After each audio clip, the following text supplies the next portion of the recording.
Crisis VGR news కు స్వాగతం.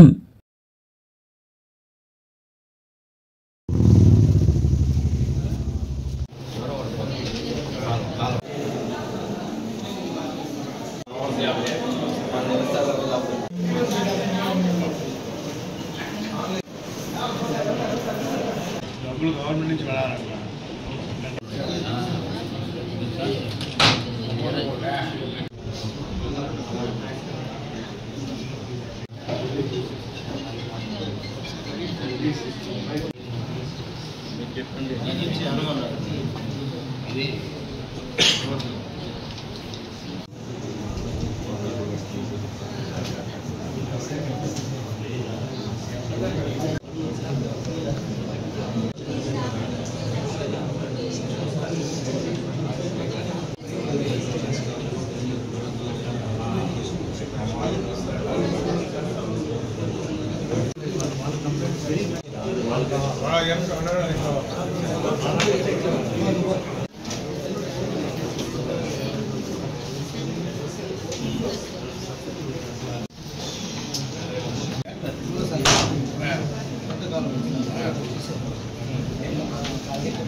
साहब कुछ और साहब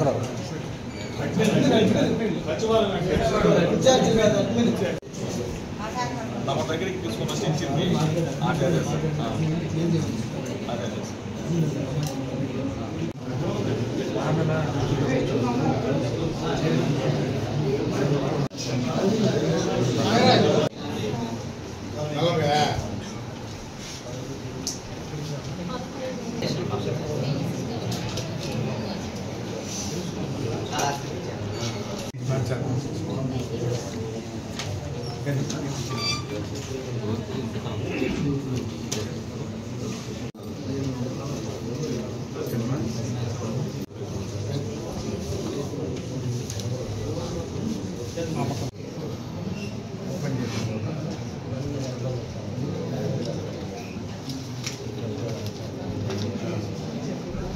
గ్రీవెన్స్ డే మన రాష్ట్ర ముఖ్యమంత్రి వర్యులు గ్రీవెన్స్ పెట్టి ఎవరైతే అర్జీదారులు వస్తారో ఆ అర్జీదారులకి పరిష్కారం చేయాలనే కాన్సెప్ట్తో మన ముఖ్యమంత్రి వర్యులు పెట్టినటువంటి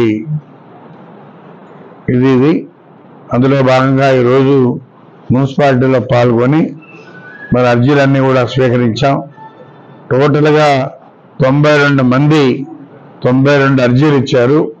వాటన్నిటి కూడా పరిష్కారం చేసి ఏదైనా చేయలేకపోతే కూడా వాళ్ళకి లెటర్ రూపేణ రిప్లై కూడా ఇచ్చే ఏర్పాటు కూడా చేస్తామని చెప్పని కూడా తెలియజేస్తా ఉన్నాం. అదేవిధంగా ఈరోజు రాష్ట్రంలో ఆర్థిక ఇబ్బందులున్నా మన ముఖ్యమంత్రి ధైర్యంగా ఎక్కడ కూడా ఎలాంటి లోటు లేకుండా ఈ రాష్ట్రానికి నిధులు విడుదల చేస్తా ఉన్నాడు. మన మున్సిపాలిటీకి 2,12,00,000 ఒకటి, మళ్ళా అమృతలో 114 కోట్లు,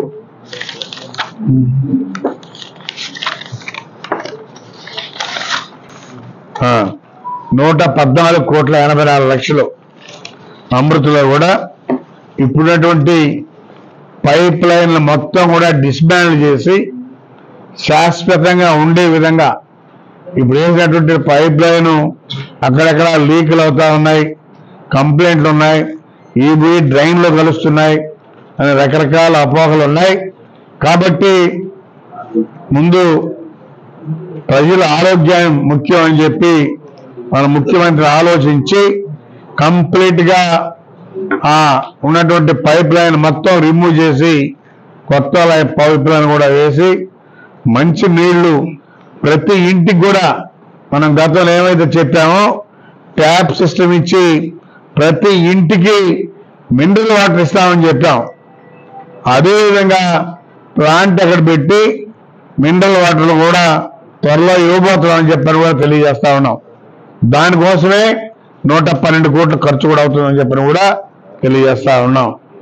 ఏవైతే చెప్పామో తూచా తప్పకుండా ఎన్ని ఇబ్బందులున్నా ముఖ్యమంత్రి చెప్పినటువంటివి అన్నీ కూడా చేస్తా ఉన్నాం. కొన్ని చెప్పనాటి కూడా చేస్తున్నాం. మొన్నైతే మహిళలు చేస్తున్నాం, ఆటో వాళ్ళకి 15,000 ఇస్తామని చెప్పని మేనిఫెస్టోలో కూడా లేదు. అయినా కూడా వాళ్ళ కష్టాన్ని చూసి వాళ్ళ పేదరికాన్ని చూసి వాళ్ళకి చేతినివ్వాలనే కాన్సెప్ట్తో ప్రతి ఆటోకి వాళ్ళ కుటుంబానికి 15,000 రూపాయలు ఇవ్వడం కూడా జరిగింది. కాబట్టి ముఖ్యమంత్రి ఈ రాష్ట్రంలో పేదరికం లేనటువంటి రాష్ట్రంగా చేయాలన్నది ఆయన పట్టుదల. రాబోయే 2047కి మన రాష్ట్రం ఎక్కడా పేదరికం లేకుండా బ్రహ్మాండంగా ఉండే విధంగా ఈరోజు అన్నీ కూడా ఏర్పాటు చేసుకొని మరి పేదరికం లేని రాష్ట్రంగా చేయాలన్నది ఆయన ముఖ్య ఉద్దేశం. అందుకనే 2 సంవత్సరాల్లోనే చాలా మార్పులు చూడబోతా ఉన్నాం. మనం హైదరాబాద్ నుంచి కొత్త చేతులతో వచ్చాం, రాజధాని నిర్మించుకుంటా ఉన్నాం. 2 సంవత్సరాల్లో మనకి బ్రహ్మాండమైనటువంటి రాజధాని కూడా ఏర్పడుతుందని చెప్పి తెలియజేస్తా ఉన్నాం.